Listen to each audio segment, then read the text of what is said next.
Motor ist auch eigentlich seit 3 Jahren eigentlich platt, eigentlich totgeschrieben. Der hat eigentlich Kolbenfresser auf 1 Zylindern und hat auch einen Haufen Späne im Öl, aber seit 3 Jahren läuft das.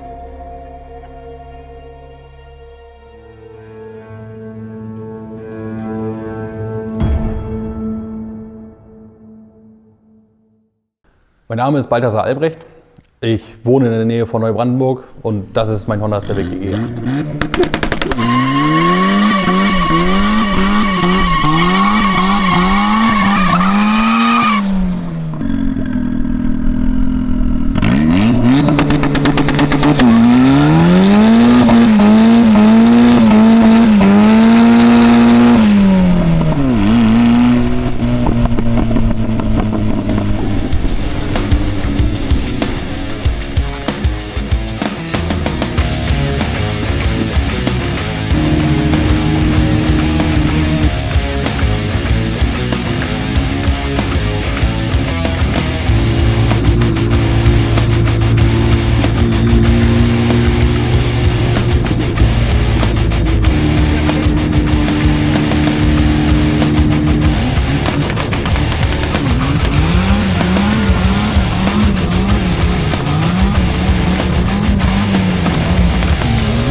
Wie es dazu gekommen ist, weiß ich nicht. Ich bin morgens einfach aufgestanden und dachte mir, nee, alles was mit TÜV zu tun hat, kann man nicht machen.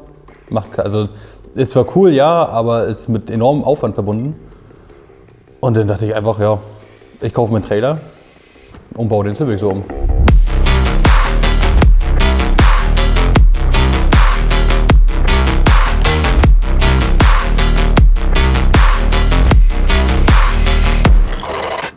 Ursprünglich war mal die Idee, dass es eigentlich mein Winterauto ist.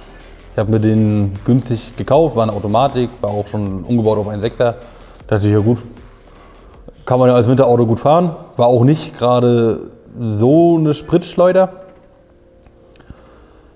Ja, weil ich hatte damals meinen Audi A4 und der war eigentlich ziemlich gut umgebaut und dafür brauchte ich einfach ein Winterauto. Da dachte ich, der ist ganz cool. Ja, dann habe ich mir dafür Felgen gekauft. Und dann fing das alles irgendwie an, dass ich den doch ziemlich cool fand. Und dass er dann doch mehr Zeit investiert wurde. Und dass es dann nicht das Winterauto wurde, sondern den Audi habe ich weiter im Winter gefahren und der wurde dann direkt eingelagert. Und dann waren auch schon die Pläne eigentlich geschmiedet.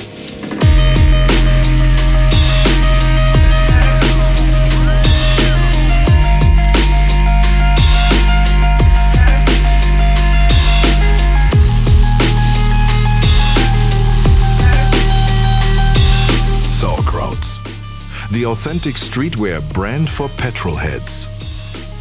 Besuche unseren Online-Shop und finde dein Lieblingsstück. Als erstes passiert sind eigentlich die Felgen, die Japan Racing J26. Die habe ich damals getauscht gegen die Semi-Slicks, die vorher drauf waren. Und dann habe ich angefangen, das Fahrwerk umzubauen. Das ist ein originales DTS-Fahrwerk. Jetzt sind vom Golf 3 Low-Tech-Federn drin, dass ich den richtig tief kriege. Und dann ging das eigentlich schon los mit der Farbe, weil der Vorbesitzer hat ihn in der Garage lackiert. Der war extrem schlecht lackiert, war überall Lack abgeplatzt und hat nichts gehalten. Er meinte zu mir natürlich im Verkaufsgespräch, ja, es fehlt nur noch das Finish. Aber ich habe ihn natürlich im Dunkeln gekauft, habe es nicht richtig gesehen. Radläufe waren durchgerostet. So, der Klassiker halt. Ja, und dann ging das los mit den Felgen, mit dem Fahrwerk. Dann kamen die Camber-Arms dazu.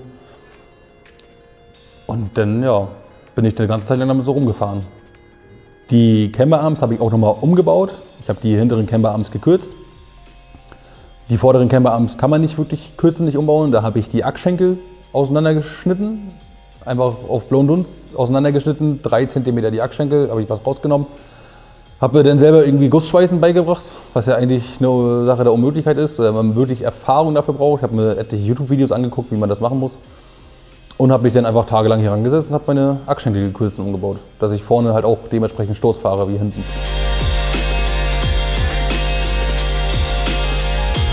Ja, gedacht war das Auto als Low-Budget-Projekt. Ist es auch, so gut es geht, teilweise. Es ist klar irgendwann jetzt über die Stränge gerissen.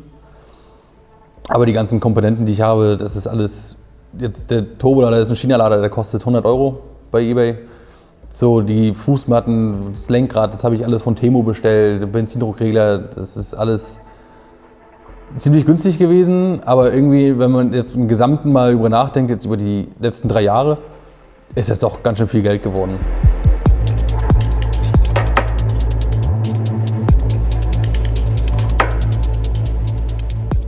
Ja, das Candy Pink war immer schon so ein bisschen. Ich habe das mal auf dem Reißbrett bei einem Auto gesehen, ein Candy Pinker Motorraum.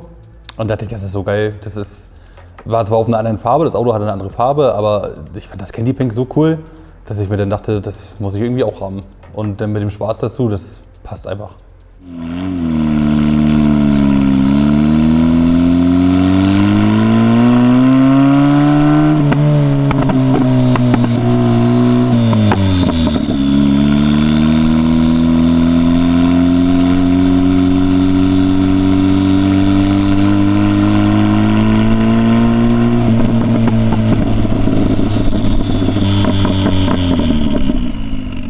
Jetzt ist ein D16Z9 verbaut.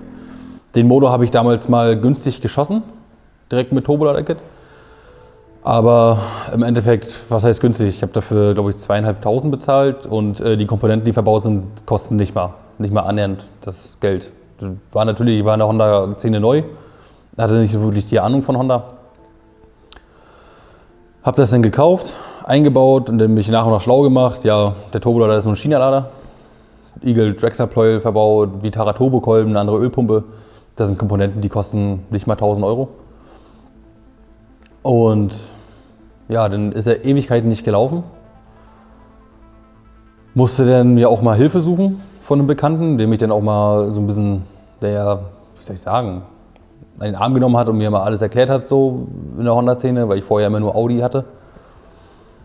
Und so kam das dann zustande. Und dann haben wir ihn zum Laufen gekriegt. Und dann bin ich auch eine ganze Zeit lang so auf der Straße gefahren. Um die 350 PS sollte er haben.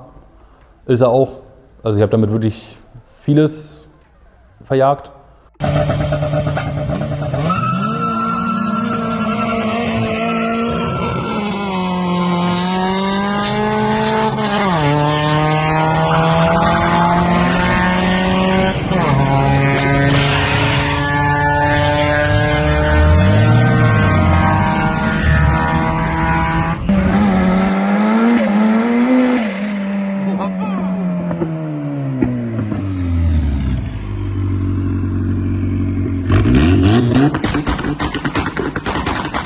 Der Turbolader ist viel zu groß für den Motor. Das ist ein GT30 China-Lader.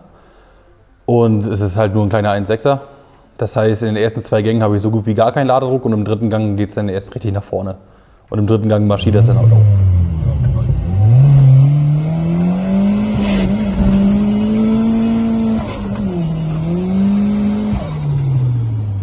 Ich habe auch mal versucht, den auszufahren. Bei 240 bin ich aus dem Gas gegangen.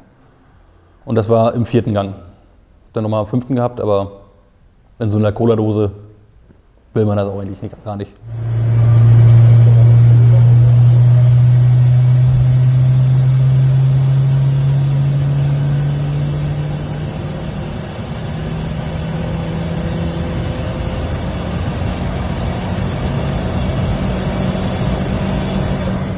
Ja, mit der Zeit, also gut den Motor umgebaut und dann gemerkt, gut, ich brauche mal einen anderen Kühler, weil der Motor sieht ja ganz gut aus. Ich brauche mal einen anderen Kühler, weil ja vorher, Honda hat ja einen Zentimeter Kühler, das ist ja ein ganz kleines Ding.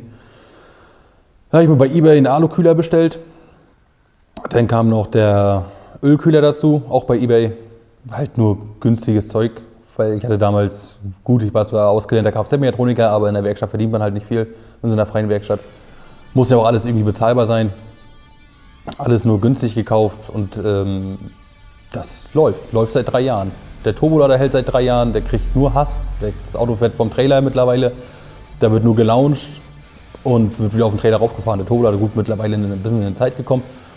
Aber wenn der kaputt geht, dann kaufen wir für 100 Euro neu. Und dann geht das ganze Spiel von vorne los.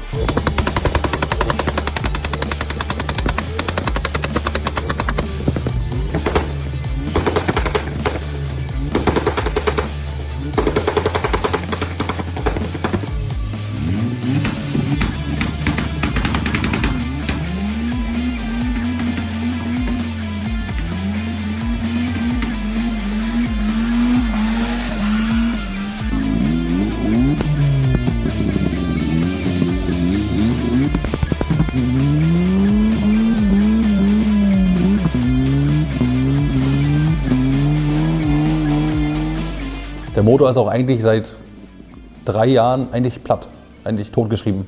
Ich habe den Motor eingebaut, bin damit eine Zeit lang gefahren. Das Auto wurde damals nicht richtig abgestimmt, lief viel zu fett, viel zu viel Sprit reingespritzt und dadurch wurden die Zylinderwände abgespült und dadurch ist der Ölfilm irgendwann gerissen. Und deswegen sehen die Laufbuchsen auch alle sehr, sehr schlimm aus. Eigentlich Kolbenfresser auf allen Zylindern und hat auch einen Haufen Späne im Öl. Aber seit 3 Jahren läuft das.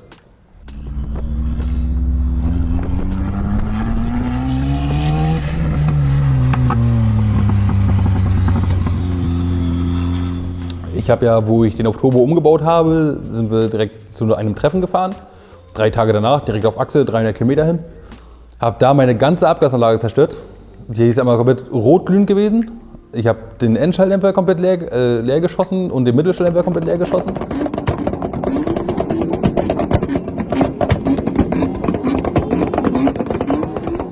Das Hitzeband hat unter dem Auto angefangen zu brennen, oder der ganze Rasen unter dem Auto hat angefangen zu brennen. Ja, und dann war eigentlich nur noch eine Tröte darunter. Und dann habe ich mit meinem Schwager gequatscht, der hatte dann Schweißer in der Hand. Ich kannte das, also konnte das Schweißen da noch nicht so richtig gut. Habe dann gesagt, gut, wir bauen jetzt eine Abgasanlage dafür. Das ganze Zeug bestellt, alles in 3 Zoll. Wirklich eine richtig gute Abgasanlage gebaut mit einem Simon-Schalldämpfer. Das hat sich richtig gut angehört. Und die hatte ich dann für 2 Treffen unter. Und dann kam ja die Idee, dass ich den gar nicht mehr auf der Straße fahren werde. Dann stand die Abgasanlage Ewigkeiten in der Ecke rum, bis ich jetzt die auch komplett zerschnitten habe und unter meinen E36 gebaut habe. Ja, ist glaube ich gut. Mit der Tiefe kann man nichts anderes unterfahren. Die 3 Zoll Anlage war viel zu groß. Das hat für den Motor überhaupt nicht, also war viel zu groß. So, und das Auto ging auch gar nicht mehr tief. Und deswegen wollte ich die auch gar nicht mehr unterhaben. Weil ich habe das Auto nicht tief gekriegt, das Auto sah hoch nicht so gut aus. Und dann dachte ich ja, einfach 3 Zoll nach oben, weil wird nicht mehr auf der Straße bewegt.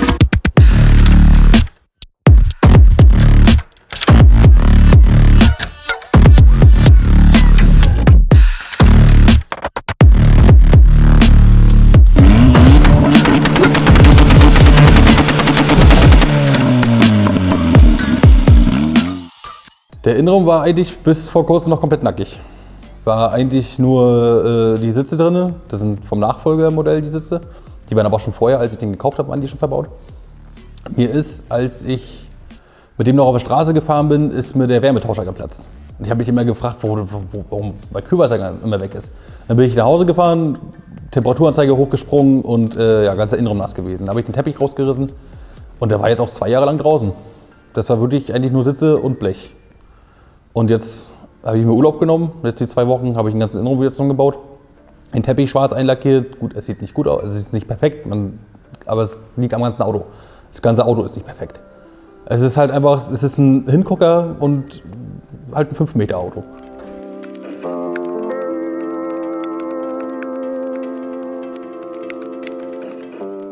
Bin soweit eigentlich zufrieden mit dem Fahrzeug. Es ist ein Hingucker, aber definitiv auf manchen Ecken kein guter. Das Lackbild von dem Auto ist sehr schlecht. Da hatte damals ein Bekannter von mir gemeint, ja, ich lackiere dir den, ich mache dir den wirklich piekfein und dann kannst du auch für mich Werbung fahren und was nicht alles. Ja, dann hat er in seiner Hinterhofwerkstatt, mal blöd gesagt, mein Auto lackiert. Und als ich das Auto dann gesehen habe, war ich nicht überzeugt, weil das Auto hat überall Wellen, überall Läufer gehabt. Wir haben das Auto zusammengebaut, meinte er zu mir, er kriegt das alles gerettet mit dem Finish.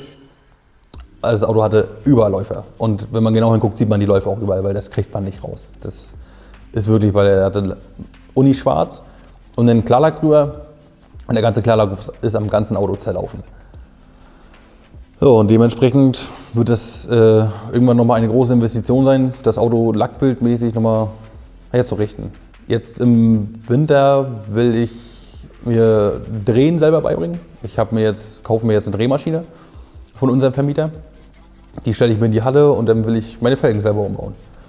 Habe jetzt die JR26 drauf in 9x16 ET25. Ich will die Maße so gut es geht beibehalten, will aber aus einer ET25 eine ET-10 machen. Dass ich ein wirklich schönes großes Tiefbett habe.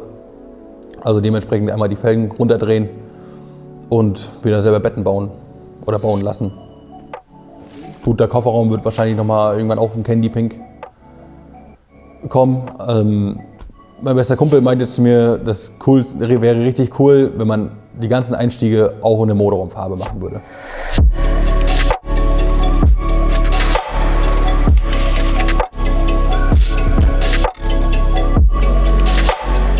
Nee, wir haben tatsächlich unter dem Schnitt sehr viele Leute geholfen. Immer mal wieder. Am meisten eigentlich damals mein bester Freund, sondern nicht damals mein bester Freund, sondern mein jetziger bester Freund, der in der Nähe von Hagenow wohnt. Mit ihm habe ich dann, als das Auto vom Lack kam, haben wir dann einfach so, dass wir das Auto auf den Trailer kriegen und dann rüber zu ihm und dann haben wir versucht, das Beste draus zu machen. So, er hat mir wirklich sehr geholfen, was das angeht. Auch beim Turbolader-Umbau nachher oder beim Motorumbau hat er sich nachher auch mit rangesetzt und den Fehler versucht zu finden. So, damals beim Motorumbau hat mir auch ein damaliger guter Kumpel geholfen. Jetzt sind wir nicht mehr in so einem guten Verhältnis, aber gut, das passiert ja öfter mal. Ansonsten, jetzt die letzten Wochen hat meine Schwester mir sehr geholfen. Meine Schwester jetzt im Innenraum, ich glaube, wäre sie da, hätte sie da nicht so den Ansporn gehabt, dann hätte ich auch gar keine Lust darauf gehabt, den Innenraum zu machen. Weil sie hat dann gesagt, komm, ich streiche dir den Teppich schwarz, komm, ich mache dir die Türpappen schwarz, das kriegen wir alles irgendwie hin. Da muss ich auch ein großes Dankeschön sagen, ja.